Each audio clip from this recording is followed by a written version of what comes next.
नमस्कार। स्वागत है आपका जियो जिंदगी विद अपराजिता में। चुनाव के समय हम जियो जिंदगी विद अपराजिता कई सारे सीरीज लाए हैं चुनाव स्पेशल करके। और आप तो सभी जानते हैं, बिहार जहां हर गली में लोकतंत्र की धड़कन बजती है, एक नए दौर की शुरुआत होने वाली है।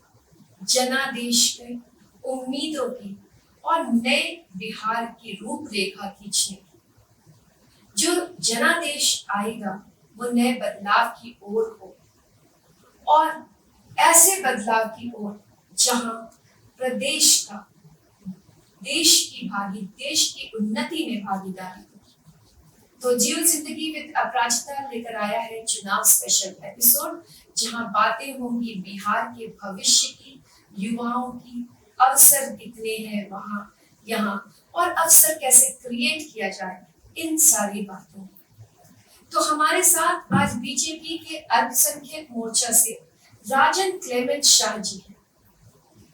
राजन क्लेमेंट शाह जी बहुत ही अपने बिजी शेड्यूल से समय निकालकर, और खासकर जब चुनावी माहौल हो तो आप जैसे लोगों की व्यस्तता तो बहुत बढ़ जाती है। तो भारतीय जनता पार्टी के अल्पसंख्यक मोर्चा से राजन क्लेमेंट शाह जी, जो समाज सेवा और राजनीति में अपनी भूमिका के लिए जाने जाते हैं। राजन जी, आपका हार्दिक स्वागत है। बहुत बहुत आपका धन्यवाद। तो चलिए आज चलते हैं एक ऐसे सफर पे जहां राजन जी के साथ बातें होंगी। और ये मुलाकात भी खास है क्योंकि एक तो समय इलेक्शन का है, दूसरा छठ पर्व का है, और तीसरा ये एक ऐसे समुदाय से आते हैं जिनकी बिहार में संख्या तो कम है, लेकिन इनकी भागीदारी बहुत है, और खासकर शिक्षा के क्षेत्र में। राजन जी ईसाई समुदाय से हैं, और हम सभी बड़े हुए हैं ये देखते हुए कि कैसे सेंट जोसेफ कॉन्वेंट और सेंट माइकल्स जैसे प्रतिष्ठित नामी गिरामी स्कूल्स में बच्चों के एडमिशन्स हो जाएं, ये देखते हुए बड़े हुए हैं। तो आपको क्या लगता है कि जितनी भागीदारी आप और आपके समुदाय ने बिहार के बच्चों को शिक्षित करने में दी, क्या उतनी भागीदारी आपको, आपके समाज को खासकर सरकार में मिल पाई? सर्वप्रथम आपका बहुत बहुत धन्यवाद मुझे यहाँ बुलाने के लिए और हमारी बातों को अपने समुदाय के लोगों के लिए ये बातों को रखना। देखिए, आज तक तो ऐसा शुरू से ही ईसाई समुदाय शिक्षा स्वास्थ्य के क्षेत्र में बिहार ही नहीं पूरे देश में बहुत आगे रहा है, और ईसाई समुदाय प्रेरणा बना है समाज में। और आज तक इनको सिर्फ शिक्षा के क्षेत्र में और स्वास्थ्य के क्षेत्र में ही रखा गया है। जो भी सरकारें आई और आज तक वही की जो करते आ रही है, लेकिन भारतीय जनता पार्टी मैंने चुना और इसमें देखा कि इसमें सबों की भागीदारी मिल रही है। आज बिहार में हमारी भागीदारी नहीं है, लेकिन कल के भविष्य में हमारी भागीदारी जरूर है। ऐसी उम्मीदें रखने जरूरी है, क्योंकि देखिए हम खासकर बिहार की बात करें तो जितने भी प्रतिष्ठित स्कूल कॉलेजेस हैं, समुदाय की बात न करें लेकिन फिर भी कहीं ना कहीं बात घूम फिर कर समुदाय तक तो आ ही जाती है। अगर किसी अच्छे पढ़ाई की व्यवस्था की बात होगी तो आप ही के समुदाय को याद किया जाता है। जरूर, सारे जगह। जिस प्रकार से भारतीय जनता पार्टी में मैं जब ज्वाइन किया था, बहुत साल पहले मैं ज्वाइन किया था, फिर उसके बाद पूर्ण रूप से 2011-12 में मैं पूर्ण रूप से भारतीय जनता पार्टी में को ज्वाइन किया और पूर्ण रूप से कार्य करने लगा भारतीय जनता। तो उस समय मुझे क्षेत्रीय प्रभारी दिया गया, तो मैं अपने काम को बहुत अच्छी तरह किया। क्षेत्र प्रभारी से प्रदेश मंत्री, प्रदेश सचिव जो हमारे प्रदेश मंत्री, वहाँ दिया गया। और आज दूसरी बार भारतीय जनता पार्टी ने मुझे प्रदेश उपाध्यक्ष का, अल्पसंख्यक मोर्चा में प्रदेश उपाध्यक्ष का दायित्व दिया है। तो ये बहुत बड़ी चीज़ है। आज तक हमारे समाज के लिए ये बहुत बड़ी चीज़ है। आज तक हमारे समाज में कोई ऐसा पार्टी नहीं रहा जो हमारे समाज को इतना बड़ा उपाधि दी है। ये दूसरी बार भारतीय जनता पार्टी ने प्रदेश उपाध्यक्ष बुला कर दिया कि मेरे काम को देख के। जी। और आज दीघा विधानसभा में, जो कि पूरे बिहार में ईसाई बाहुबल क्षेत्र हाँ, बोला जी, जाता है, जी, जो कि वहाँ पे 30 से 35 हजार ईसाई का जी। वोट बैंक है और उससे ज़्यादा लोग हैं। तो उस क्षेत्र से मैं आता हूँ, जी। और जहाँ की 90%, ये मैं नहीं कहता वहाँ के लोकल विधायक करते हैं, 90% ईसाई समुदाय भारतीय जनता पार्टी डॉक्टर संजीव चौरसिया को वोट देते हैं।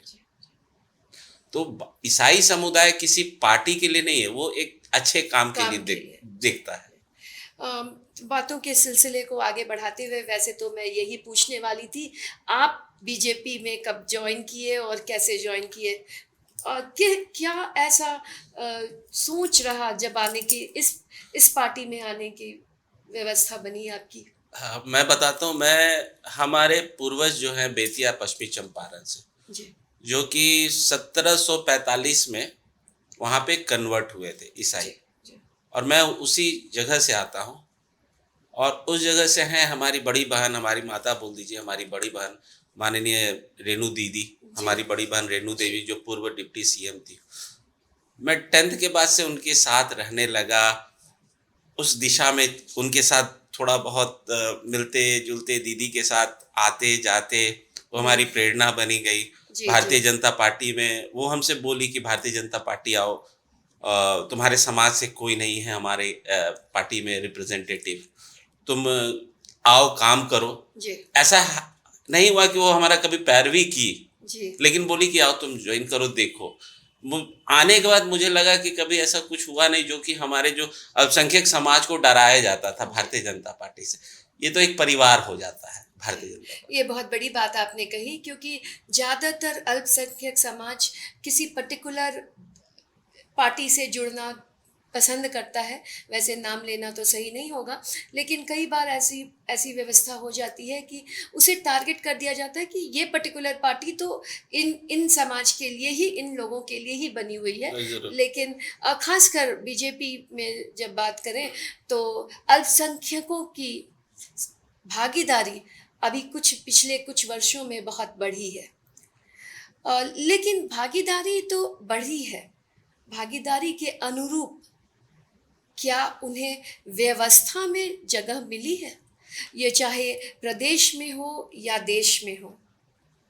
व्यवस्था के लिए जगह बनाया जाता है। भागीदारी जिस प्रकार से बढ़ी है, उस प्रकार से उनको व्यवस्था किया जाएगा। जी। तो जगह जब बनेगी तो उन्हें व्यवस्था उस जगह अभी पे जगह बनी नहीं है। पहले से देखिए, भारतीय जनता पार्टी शुरू से जो भी पार्टी रही हैं, जो अपने आप को बहुत सेकुलर पार्टी बोलते हैं, बोलते हैं, वो अल्पसंख्यकों को डरा कर रखी। मुझे भी डरा के रखा, अरे तुम उसमें वोट दोगे, अरे उससे। जब मैंने देखा, जब ये मेरे लिए बड़ा मुश्किल का समय था, जब मैं भारतीय जनता पार्टी ज्वाइन किया, अपने समाज से जी। विपरीत दिशा में मैं चला, और उस समय लगा मुझे कि मैं कहाँ आ गया। लेकिन माता पिता, हमारे गुरु, सबों ने बोला नहीं, आगे बढ़ो, करो। जी। जैसे जैसे जैसे जैसे आज लोगों को वही समाज मुझ पर विश्वास करता है। जी। हमारे ही समाज, जब मैं भारतीय जनता पार्टी ज्वाइन किया था तो सब बोलते थे, अरे कहाँ ज्वाइन, किसके यहाँ चले गए, क्या करो, ऐसे ईसाई को कोई नहीं बोल, अल्पसंख्यकों को कोई मान्यता नहीं है। जब पहली बार संजीव चौरसिया जीत कर आए दीघा विधानसभा से, जी। वो सबसे पहला काम किए थे ईसाई लोग के लिए।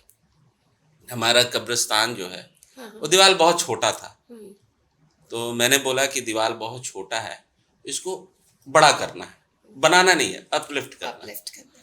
तो वो बोले ठीक है, और आगे सर्वप्रथम, जो कि उनको भी इसको झेलना पड़ा जी। बहुत लोगों से कि आपने ईसाई को काम दिया है, लेकिन वो देखा जाए तो भारतीय जनता पार्टी सबका साथ, सबका विकास, सबका प्रयास ये करती है। और माननीय विधायक जी पहली कार्य वो किए, और आज भी भारतीय जनता पार्टी के कारण ही बहुत सारे डेवलपमेंट हुए। वो ये देख के तो नहीं करता मुस्लिम है और ईसाई है, अब गैस उज्ज्वल योजना, अब ये देख के सिर्फ हिंदू को तो नहीं दिया, सारे मुस्लिम जो भी गरीब है सबको है, जी। मिल रहा है। तो अल्पसंख्यकों के लिए जो योजनाएं हैं, कई बार ऐसा होता है कि लोगों की जानकारी की बहुत कमी होती है। आप पार्टी से जुड़े हैं और सरकार के करीबी हैं, तो आप ऐसी क्या व्यवस्था करते हैं जो आपके क्षेत्र के लोग आपके माइनॉरिटी के लिए जो भी राइट्स और ड्यूटीज़ और साथ-साथ नई योजनाएं जो हैं, उसे बताने और करने के लिए? हमारा जो पार्टी है, भारतीय जनता पार्टी, जी, कार्यकर्ताओं का पार्टी है, जो बूथ स्तर तक कार्य करते रहते हैं। बूथ स्तर तक कार्यकर्ता होते हैं। बूथ स्तर से मंडल, उसके बाद जिला स्तर, उसके बाद राज्य स्तरीय और उसके बाद नेशनल। तो हमारे बूथ स्तर के जो भी कार्यकर्ता हैं, जो भी लोग जुड़े हैं, वो आप आज देख लीजिए कितने लोग को गैस मिला। इस बार जो सौगाते मोदी, हुँ, जो अल्पसंख्यकों, विशेषकर मुस्लिम वर्गों के लिए था ईद के समय, करीब करीब 32 लाख लोगों ने इनका बेनिफिट लिया है बिहार में। जी, तो ये किस प्रकार से हो रहा है? हमारे पास, जान रहे हैं, सरकार के पास मैन पावर कम है, मैकेनिज्म कम है लोगों के पास, उनके पास जाने के लिए। मैंने बहुत सारा रिसर्च किया है बिहार जी, पे। जी। मैंने 2011 में असंगठित मजदूर पे एक रिसर्च किया था। अच्छा। तो मुझे उस समय से मालूम है, हुँ, हुँ। असंगठित मजदूर पे study on unorganised workers, social security, हुँ, हुँ। ये सब पर मैंने जी, काम किया। तो जी। मैंने देखा सरकार के पास मैकेनिज्म आज, जब से भारतीय जनता एनडीए की सरकार बनी है माननीय नीतीश कुमार के लीडरशिप नेतृत्व पे, में, जी। तो बहुत सारे आजकल निकल रहे हैं। हमारे पिताजी बिहार प्रशासनिक सेवा से थे। मुझे याद है, साल भर उनको पेमेंट, सैलरी नहीं मिलता था उस समय। हम जी, 90s का बात कर जी, रहे हैं। जी, तो आज ऐसा नहीं है। जी। आज सरकार भी कर रही है, और भारतीय जनता पार्टी का एक एक सिपाही, एक एक कार्यकर्ता बूथ स्तर पे लोगों को जागरूक करता है, और किस प्रकार से उसे लेना है जी, जी। उस चीज को। पार्टी की शक्ति तो कार्यकर्ताओं से ही है, और अगर कार्यकर्ता आप जैसे संतुष्ट हों, तो उम्मीदें ज़्यादा बढ़ जाती हैं, पार्टी की सक्सेस की उम्मीदें ज़्यादा बढ़ जाती हैं। और ज़मीनी स्तर पे बेहतर प्रदर्शन हो, इसके लिए रोज़मर्रा में आप क्या, इलेक्शन आते के साथ कई सारी घोषणाएँ, चुनावी मुद्दे पे चर्चाएँ हो जाती हैं, और फिर जैसे ही सरकारें बनती हैं, फिर सारी चीज़ों पे एक बंद डब्बे में सभी चीज़ चले जाते हैं। क्या फिर बिहार यही देखेगा? अ, आपने 2004 के पहले का बिहार देखा है, जी, आप 2004 के बाद का बिहार अभी देख रही हैं। आपको मुजफ्फरपुर जाने में, गया जाने में कितना देर लगता है जी, वो रोड, अभी के समय में और सड़कों उस की समय? व्यवस्था तो बहुत अच्छी हो गई है। जो फिजिकल डेवलपमेंट हुआ है बिहार का, वो शायद ही किसी प्रदेश में हुआ है। आज पटना में देख लीजिए, डेवलपमेंट हो रहा है। आज लोगों को नौकरी मिलना शुरू हो गई। इतने रोजगार बिहार सरकार से आ रहे हैं, आयोग बन गए हैं। लेकिन ऐसा नहीं है कि इलेक्शन डिक्लेयर होने के कुछ महीनों पहले से ही नौकरियां बंटने लगी। नहीं, ये ऐसा पहले क्यों नहीं बटी? आप पहले से देखिए ना, नौकरी अब लोगों को कहाँ जाना पड़ता है, हर चीज के लिए नौकरी मिल रही है। स्वास्थ्य विभाग में देखिए, आप सचिवालय में देखिए, तो लोगों को नौकरी मिल रही है। और जहाँ तक डेवलपमेंट का बात है, जब तक डेवलपमेंट, फिजिकल डेवलपमेंट नहीं होगा, तो इंडस्ट्रियल रेवोल्यूशन भी शुरू हो चुका है। बिहार में बहुत सारे कल फैक्ट्री आना शुरू कर दिए हैं, ऐसा बात नहीं है। आप हाजीपुर इंडस्ट्रियल एरिया में जाइए, फतुआ इंडस्ट्रियल एरिया में ये जाइए। सब बहुत सीमित है, बहुत संसाधनें बहुत कम है, और उतने इंडस्ट्री हम ला नहीं पा रहे हैं। वैसे कई सारे मोतिहारी वाले एरिया में, सुगौली में भी मिलें बंद पड़ी हैं। उसे कभी चालू करने की व्यवस्था तो नहीं बन पाई। पिछले 15 सालों में हम बोलते रहे हम आगे बढ़ रहे हैं, लेकिन क्या हम उन्हें चालू कर पाए? देखिए, सरकार जो एनडीए गवर्नमेंट है, वो स्पेशल इकोनॉमिक जोन डाल जी, रहा है। अभी जी, बेतिया में स्पेशल इकोनॉमिक जोन डाला गया है, जहाँ पे लोगों को बताया जाएगा। अभी हाल ही में माननीय नीतीश मिश्रा जो उद्योग मंत्री हैं, जी, उनके द्वारा बहुत बड़ा सम्मेलन हुआ। बहुत सारे उद्योगपति लोग आए बिहार में, और जिन्होंने कन्फर्म किया कि वो आके बिहार में शुरुआत करेंगे। जी। अब बिहार की स्थिति जो पहले का था, जो डर था, आज वो डर लोगों को धीरे-धीरे निकल रहा है। आप एक बार डर जाइएगा, उस डर को निकालने के लिए तो समय कुछ लगेगा। कुछ ज़्यादा वक़्त नहीं लग गया इस डर को निकालने में? कुछ ज़्यादा वक़्त हल्का-फुल्का लग रहा है, क्योंकि बिहार की छवि। वैसे वैसे मैं न्यूट्रल रूप में ही बात कर रही हूँ, किसी पार्टी से लगाव को अलग रखते हुए, सभी की अपनी सोच होती है। लेकिन हम 2004 के पहले की व्यवस्था को ही दिखाते हुए और उसी के डर को फैलाते हुए कहीं हम आगे नहीं बढ़े? और आज 2025 में भी हम उपलब्धियां कम गिना पा रहे हैं और ये बार-बार कह रहे हैं कि वो लोग आएँगे तो व्यवस्था 2004 के पहले वाली होगी। और क्या हम अभी इस वक़्त ये थोड़े चुभने वाले सवाल होंगे, लेकिन हम अभी भी 2004 के पहले की बिहार को दिखा रहे हैं। लेकिन क्या हम 2015 के बिहार को नहीं दिखा सकते हैं? मैम, जो भी डेवलपमेंट हुआ, उसमें समय लगता है। जी। Development is not a immediate. जी, ये तो वाक़िफ़ हाँ, बात है। जो भी चीज़ है, वो सरकार कर रही है। अब किसी गाँव से रोड जा रहा है, उस गाँव को कहीं बनाना, कहीं देना उन लोगों को, उस रोड को निकालना। डेवलपमेंट, आप बड़े-बड़े फैक्ट्री एक बार में तो नहीं बनते, समय लगता है। लेकिन 15 साल काफ़ी होता है बनने के लिए। 15 साल और काफ़ी। आपको नहीं लग रहा डेवलपमेंट हुआ है? जी, डेवलपमेंट हुए हैं, ऐसे तो विकास नहीं हुआ कहेंगे, है? विकास हुआ है, बिहार लेकिन विकास। जिस स्तर पे होना चाहिए था, वो कहीं अगले 5 साल में हमारा बिहार विकसित होगा। अभी बिहार विकासशील है, और चलिए अगले 5 साल के लिए आपको इंतज़ार करना पड़ेगा। हमारा बिहार, अगले ये प्रश्न अगले 5 साल में हम लोग विकसित बिहार के तो बारे में। शायद अगले 5 साल में हम 2000 पहले की बातों को चर्चा ना करके 2015 की से 25 की बातों की चर्चा करें। बहुत सारे ऐसे काम हुए हैं। जी। 2015 के बाद से तो जो स्पीड पकड़ा है बिहार, इसीलिए तो आज हमारा बिहार को विकासशील बोला जा रहा है। लेकिन अभी भी पलायन की स्थिति वही है।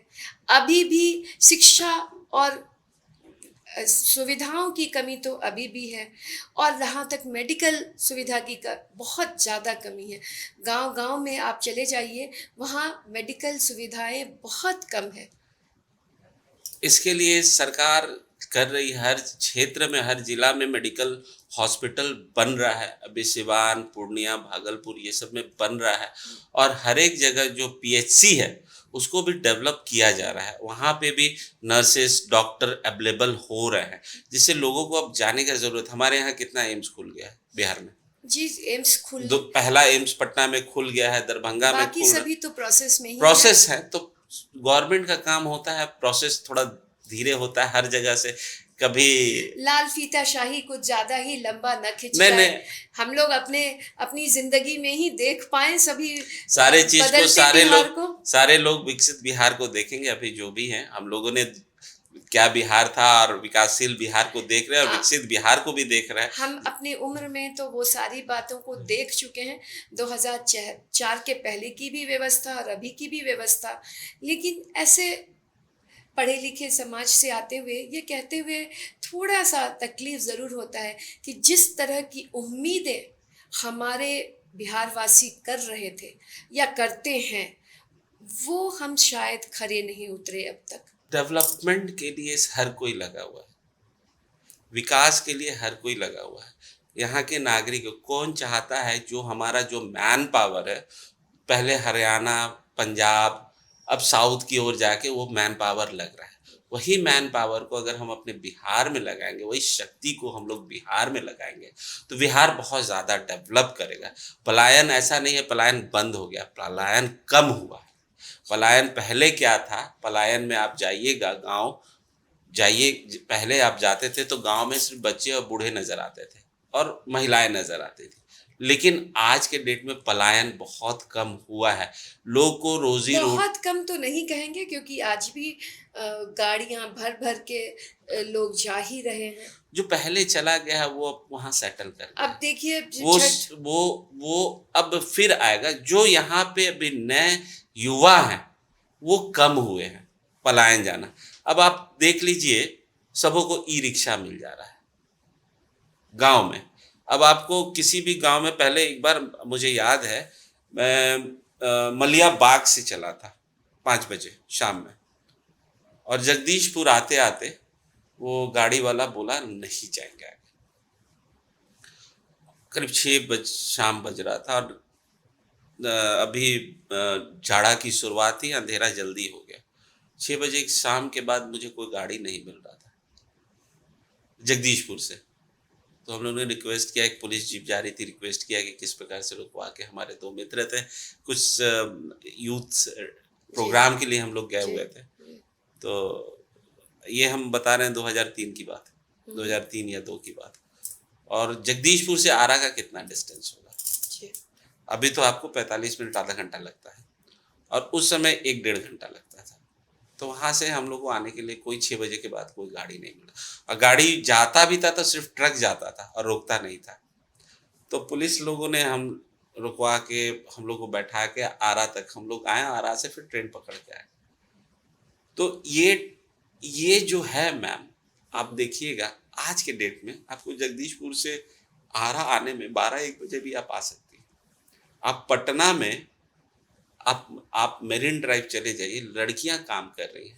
जी वो तो है। 12 साढ़े, अभी हाल ही के इंटरव्यू में मैं एक महिला एंकर है न्यूज़ की, उन्होंने डाला 12:45 में वो मेरिन ड्राइव में घूम रही हैं। वहाँ पे लड़कियां, वो उनका ये था, ममता बनर्जी के 12 बजे के बाद नहीं निकले बंगाल में लड़कियां। तो बोली कि 12:45 हो रहा है और मैं पटना में मेरिन ड्राइव में वो देख, वहाँ लड़कियां काम कर रही हैं। तो ऐसा हर जगह नहीं है। तो जो भी, सिर्फ आप सरकार पे निर्भर नहीं कर सकते, आप अपने लिए भी बैंक्स वगैरह से नए बिजनेस। हाँ, सुविधाएँ मिल रही हैं, लेकिन वही बात है कि जितनी रफ़्तार से सुविधाएँ मिलनी चाहिए या जितनी रफ़्तार से प्रोग्रेस होना चाहिए, वो अब तक बिहार में प्रदर्शित नहीं हो पा रहा है। वो दिख नहीं रहा है लोगों को, लेकिन दिखेगा, वो बहुत जल्दी ही दिखेगा। इस चुनाव में आप चुनाव का पिछले बार का, उससे पहले का, उससे पहले का आंकड़ा ले लीजिए, आपको पता चल जाएगा कि कितने लोग ने चुनाव में वोट दिया। इससे आपको पता चलेगा। इस बार का आंकड़ा ले लीजिएगा, आपको पता चलेगा कितने लोग, पहले तो लोग थे नहीं, यहाँ कोई भी वोट दे के चला जाता था, अब लोग वोट दे रहे हैं। तो आपको पता चल जाएगा कि कितने लोग बिहार में हैं। आज आप गांव में जाइए, किसी भी गांव में, दूर दराज गांव में जाइए। जी, जी। मैं उस समय भी गया था, एक बार दमदाहा गांव में गया था मैं, मुझे याद है करीब करीब 20 साल पहले। वहाँ के लोग पलायन करते थे, वो फिर दोबारा घर नहीं आते थे। उन पुलिस केस होता था, पुलिस तक नहीं जाता था खोजने, हाँ, वहाँ क्या हुआ, मर गया, क्या हो गया, क्या नहीं हुआ, वो परिवार के लोग ने उसका एक हम लोग डॉक्यूमेंट्री मूवी भी बनाए थे, अच्छा। फॉरगटन। हुँ। तो ऐसा था बिहार, लेकिन आज के सुधार तो क्षेत्र में, हर क्षेत्र में हुआ ही है। इसे नकारा नहीं जा सकता है कि सुधार नहीं हुआ है, लेकिन फिर भी अपेक्षाएँ शायद जो कर पा रहे हैं, उनसे अपेक्षाएँ ज़्यादा हो जाती है। हम लोग कोशिश कर रहे हैं बिहार को विकसित बनाने का, और अगले 5 साल में एनडीए सरकार विकसित बना के रहेगी हर जी। तरह से। ये बातें पूरी तरह से बिहार में लागू हों, ये उम्मीद हम रखेंगे। तो अब चुनाव के माहौल में आप सभी अपने-अपने क्षेत्र में जा रहे हैं और कहीं न कहीं हर कोई, वैसे तो आप पार्टी से जुड़े हुए हैं, लेकिन यहाँ तो बिहार की ऐसी व्यवस्था है कि घर में काम करने वाले से लेकर चीफ मिनिस्टर तक सभी बात करते हैं इलेक्शंस की। बिहार राजनीति का गढ़ है, बिहार से ही राजनीति शुरू हुई है, बिहार से बहुत सारे राजनीतिज्ञ चाणक्य जी। हैं। तो अगर आप अपने क्षेत्र में जाते हैं और आपको कहा जाए कि 1 मिनट में अपने वोटर्स को क्या बताएँगे? मुझे अटल बिहारी वाजपेयी जी का एक बात याद आता है, सरकार आएँगी, जाएँगी, पार्टी बनेंगी, जाएँगी, देश बचना चाहिए, जी। प्रजातंत्र बचना चाहिए। तो मैं लोगों को बोलूँगा पार्टी आएँगी, जाएँगी, देश बचेंगी, अटल बिहारी वाजपेयी जी का देश बचना चाहिए, बहुत खूब। प्रजातंत्र रहना जी, चाहिए। जी, तो बहुत मैं खूब। आग्रह करूँगा सबों को इस प्रजातंत्र के आप जो अच्छे लोग हैं उनको लाइए। बहुत खूब, क्या बात है। अच्छा, बातों के सिलसिले को आगे बढ़ाते हुए, अभी प्रदेश में कुछ ऐसे भी लोग आए हैं जो बदलाव की चर्चा कर रहे हैं और बदलाव बहुत बड़े पैमाने पे बदलाव की चर्चा कर रहे हैं और रिजल्ट आने की बात कर रहे हैं।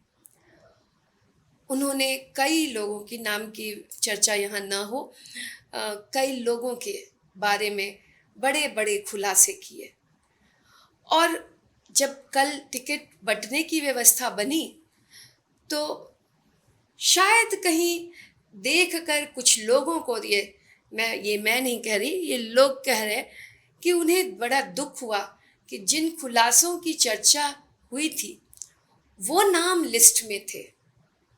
तो क्या आपको लगता है कि उन खुलासों का असर हमारे वोटर्स के ऊपर नहीं होगा?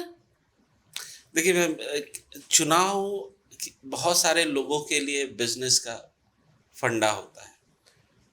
बहुत सारे लोग, हमारा जो भारतीय जनता पार्टी है, वो कार्य पर, भारतीय जनता पार्टी जब बनी थी तो देश बनाने के लिए बात की थी। हम लोग दो जन, हमारी पार्टी में दो जन खड़ा हुए और भारतीय जनता पार्टी और आज मेजोरिटी में हम लोग, तो हम लोग देश बनाने पे चर्चा करते हैं, नहीं कि देश के लोगों को उजाड़ने का।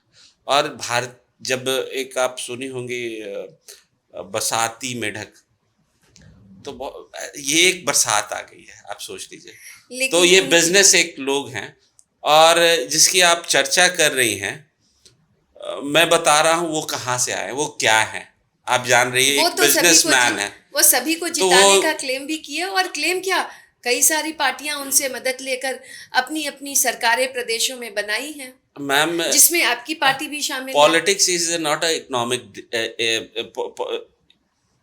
एक डिग्री नहीं है पॉलिटिक्स। ये कोई पॉलिटिक्स तो इज नॉट आपने भी तो उनसे मदद एडुकेशन ली। डिग्री। देखिए, मदद तो हर कोई लेता है, हम लोग को क्या मालूम था ये ऐसा हो जाएगा।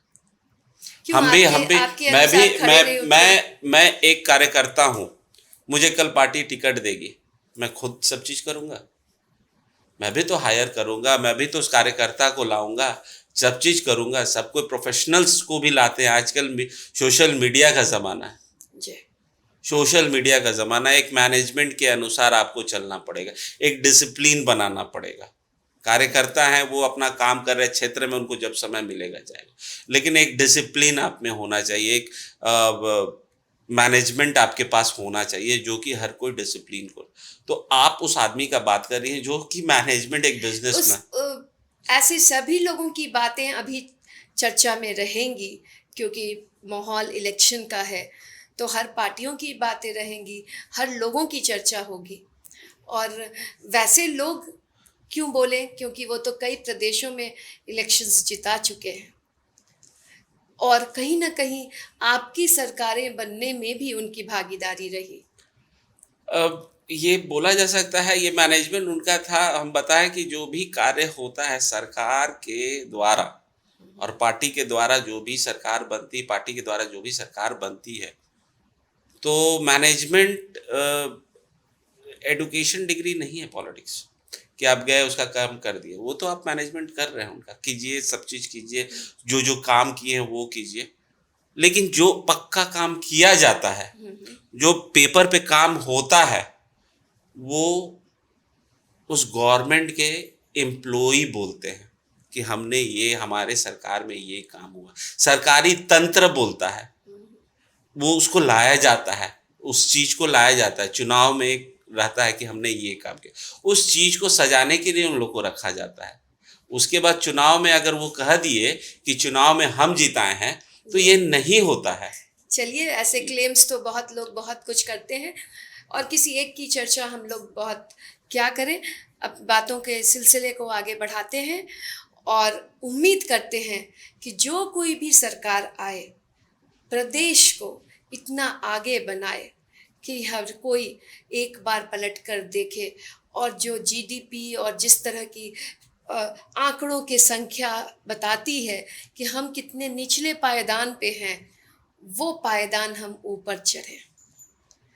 और एक और क्वेश्चन आपसे ये कि हम जब कुछ पार्टियां यहाँ हैं जो लगातार ये कह रही हैं जाति धर्म से ऊपर उठकर, समुदाय से ऊपर उठकर वोट दें, और फिर हम बात करेंगे कि हम अपने समुदाय की ही, आप किसी पर्टिकुलर समुदाय से आते हैं, यहाँ बीजेपी में हैं, तो फिर कैसे ये कॉन्ट्राडिक्टरी हो जा रहा है?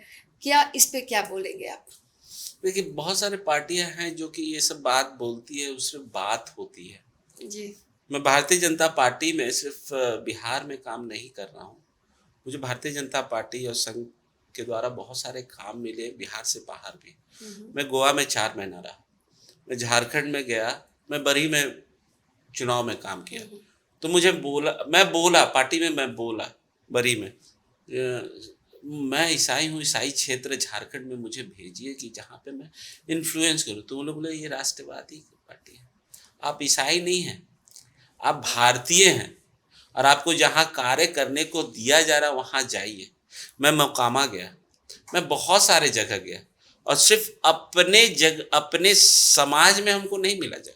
बोले आपको हर जगह जहाँ पर भी आप करना, राष्ट्र की सेवा करना, आपको करना। आप ये लेके आए हैं कि हम ईसाई हैं और आपको ये कार्य करना है, तो आप चलिए, आपके समाज और आप संतुष्ट हैं अपनी व्यवस्था से, अपनी पार्टी से, तो ये बहुत अच्छी बात है। लेकिन कई बार टिकट के बंटवारे में कई तरह की बातें होती हैं। मुझे ये कहते हुए कोई ये नहीं है, कई सभी पार्टियों में, एक पर्टिकुलर पार्टी की बात नहीं करें, सभी पार्टियों में कई बार ये चर्चाएं होती रहती हैं कि कई सारे कैंडिडेट्स को हेलीकॉप्टर लैंडिंग कराया जाता है और कई सारे एक ही परिवार के लोगों को हम टिकट बांटते चले जाते हैं। तो ये व्यवस्था तो बदलनी चाहिए, युवाओं की भागीदारी बढ़नी चाहिए। इस पे आप क्या कहेंगे? मैम, इस बार भारतीय जनता पार्टी ने महिला और शक्ति और 9 दुर्गा को मैदान में लाया है, जिसमें रेणु देवी है, श्रेयसी सिंह है, 9 दुर्गा को लाया। और युवाओं को आप देख रही होंगी, सुन रही होंगी न्यूज़ में, बहुत सारे नए चेहरे को भारतीय जनता पार्टी ने जगह दिया।